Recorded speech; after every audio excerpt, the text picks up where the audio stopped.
Hello guys! Good evening! Welcome to my mini vlog. Ako nga pala si March Marie. Just wanna share my night routine.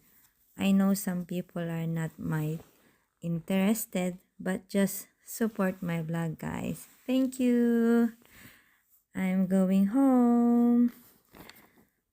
My travel time including the 4 kilometers walk, train, tram, and metro. It will be like 1 hour and 45 minutes. Pagod na sa work, pagod pa sa biyahe, pero okay lang, trabaho naman pinunta ko dito. And I enjoy it a lot. I learn a lot and I'm happy. I have a good 2 colleagues that they are really nice to me and we get along together.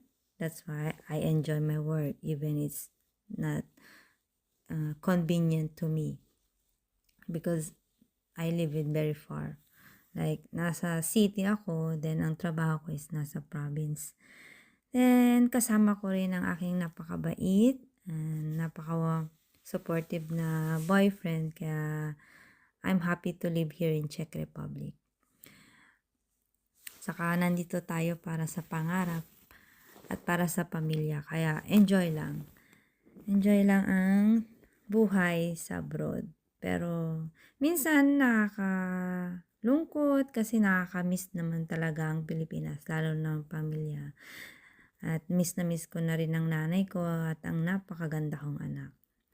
At mga kapatid ko. Alam kong miss na rin nila ako. Then, ito napadaan ako sa grocery kasi wala akong kakainin ng 1 week kasi aalis ang aking jowa, magpupunta sa summer camp niya for a week. And kailangan kong mag-grocery para sa akin. Kasi wala akong kakainin yun.